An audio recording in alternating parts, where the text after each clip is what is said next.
Welcome to the Deep Dive.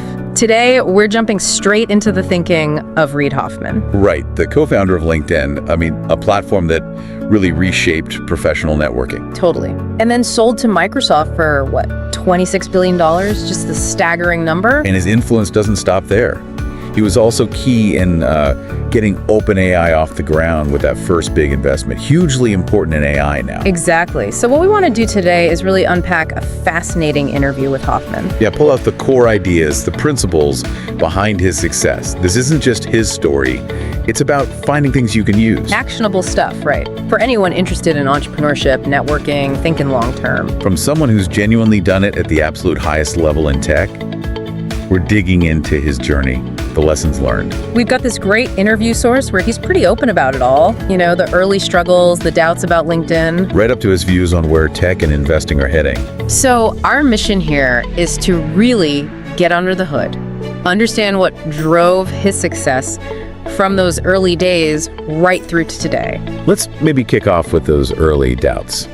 Because LinkedIn wasn't an obvious win initially, was it? Not at all. He actually says something like 2/3 of his, quote, smart friends thought it would fail. Yeah, 2/3. That's a lot of skepticism from people you presumably respect. And it wasn't just random negativity. It reflected the mood in Silicon Valley back then, around 2003. Right. The common wisdom was, consumer internet's kind of peaked, the action's moving elsewhere. So enterprise software, clean tech.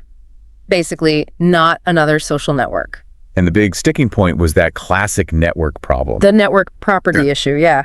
How do you get value when nobody's on it yet? He put it bluntly.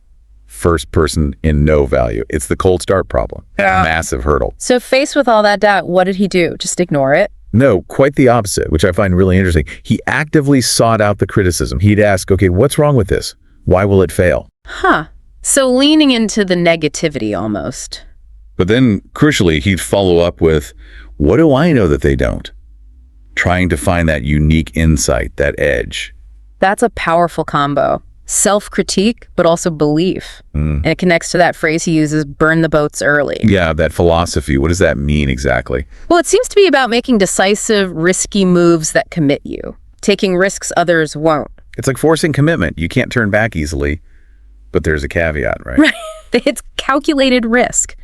The idea is, even if this specific venture fails, you need to make sure you can survive to play again. Failure isn't terminal. It's part of the learning process, part of a longer game, building that resilience. Which ties into his background and what got him started in the first place. He wasn't always an entrepreneur. No, he studied AI at Stanford, worked at Apple, Fujitsu. So what was the spark, the aha moment? He talks about just wanting to create new products. That seems to be the fundamental driver. Just the desire to build something new? Yeah, and seeing Silicon Valley, seeing software as the place to do it, he had this belief in the potential there. Maybe more than, say, finance in New York or media in LA for what he wanted to build. Okay, so he has this drive, this idea, but also the skepticism. How did he actually start building and scaling LinkedIn then? What was the initial focus? The absolute priority at the start was just building the network. Get people on board. Monetization could wait. Exactly. Get the network effect going first. That was the long-term play. Build the value, then figure out how to capture some of it. And they were flexible too, right? About how they'd eventually make money. Very. They initially thought, it'll be individual subscriptions mostly. But that changed. Yeah. They saw how users were actually behaving, saw the demand coming from companies, from enterprises, so they pivoted towards that, responded to the market. Smart. And they managed to get funding despite the doubts. Started with $5 million. Yep, and eventually raised something like $140 million over time. So what's the key to convincing investors when your idea seems, well, maybe a bit out there? Hoffman points to a few things. Investors want something potentially massive, like amazingly big. Go big or go home, basically. Pretty much. And it helps if it aligns with a major trend, like AI is today. But maybe the biggest thing is their belief in you, the founder.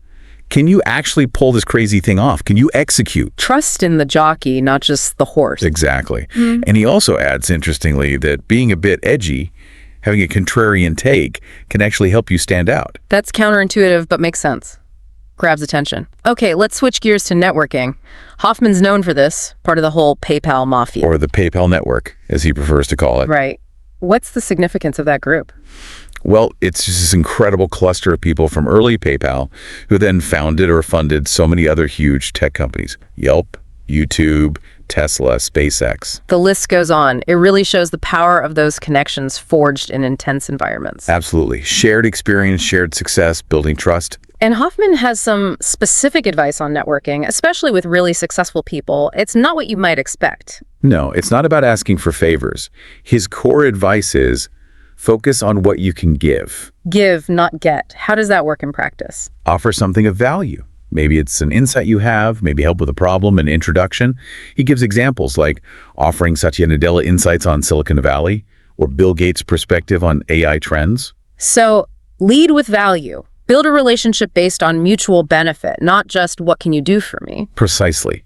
He says the biggest mistake is just asking for something upfront without offering anything in return. That feels like a fundamental shift. Less transactional, more relational. It is. And it fits his whole long-term approach, build real connections. Sticking with strategy, let's talk negotiation. He has that line, companies are bought, not sold. What's behind that?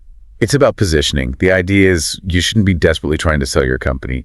If you are, you're probably not in a strong position. So what's the alternative? Build something so good, so valuable, so strategically important that others want to buy it. The desire for acquisition should come from them. Make yourself the prize they want to win. Exactly. Focus on building that intrinsic value, making acquisition a logical move for a potential buyer. It's about their psychology, their strategic needs. Interesting. It's a less active, more attractive approach.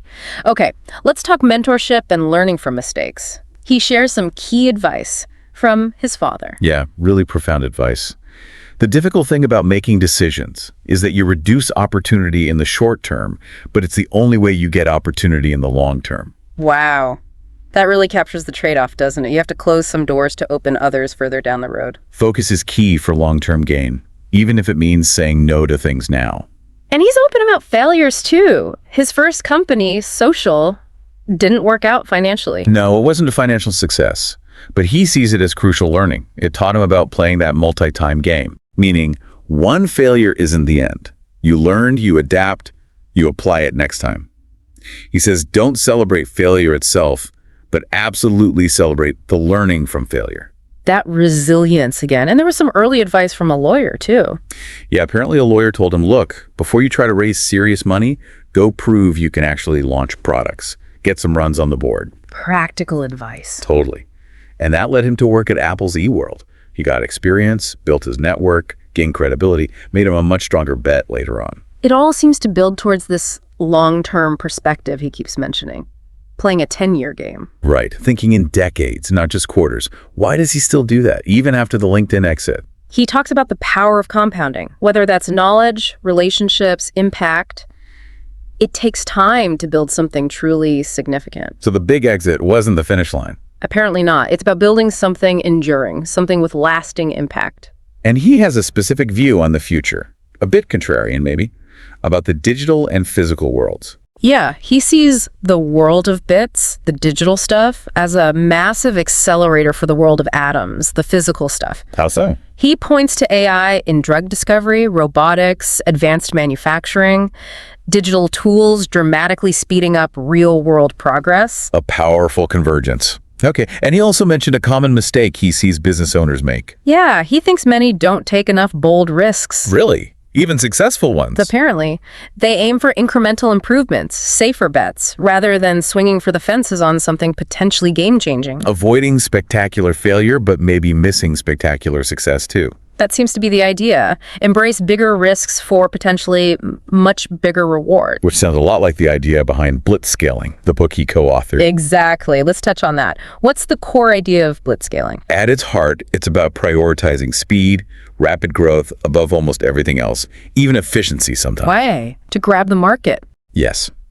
To achieve scale and market dominance quickly, building a defensible position before competitors can catch up. It means making decisions about markets, products, hiring, primarily through the lens of, will this maintain speed? Sounds intense. And potentially messy. It can be. That's why he stresses the importance of the team. You need the right people. Especially people who complement your own weaknesses. Absolutely. Yeah. He identifies himself as more of a creative problem solver. So for Blitzscaling, he knew he needed partners strong on operations, on execution, the details, people to make the trains run on time, even at high speed. Makes sense. You can't do it all. Circling back to that massive LinkedIn exit, $26 billion, what does he see as the key factor in achieving that kind of valuation? His core insight seems to be build the network and the growth first. Don't rush monetization. Resist the urge to squeeze revenue out too early. Exactly. He thinks many companies focus too heavily on monetization prematurely. LinkedIn prioritized building that huge, engaged network. The value and the diverse ways to monetize it followed from having that asset. Build the foundation strong, then build the house. Something like that. The network was the core value proposition. So finally, if he had one piece of advice for aspiring entrepreneurs, what would it be? He summed it up quite powerfully. Yeah, it's simple but profound. Life is a team sport, not an individual sport. Pick your team. It really brings it back to the people. Absolutely critical. Who you choose to build with, who you partner with, who you learn from. It's all about the team. So wrapping up this deep dive on Reid Hoffman, a few big themes really stand out, don't they? Definitely. That resilience, facing down doubt early on, that's huge. And the strategic patience, focusing on long-term growth, not just immediate profit. Plus, the networking approach, give first. Build real connections, not just collecting contacts. And underpinning it all, that willingness to take bold risks, not being afraid to aim for something truly significant. So for you listening, think about how these ideas might connect with what you're doing. Building a business, your career, even a passion project. Hoffman's story shows that even billion-dollar successes face skepticism. They require that long view, that commitment. Yeah, it's not always a straight line up. So maybe a final thought to leave you with. What kind of game are you playing? Is it short-term sprints or a long-term marathon? And following from that, what's the bold risk you might need to consider to maybe unlock that next level of achievement, whatever that means for you? Something to think about. Thanks for joining us for this deep dive.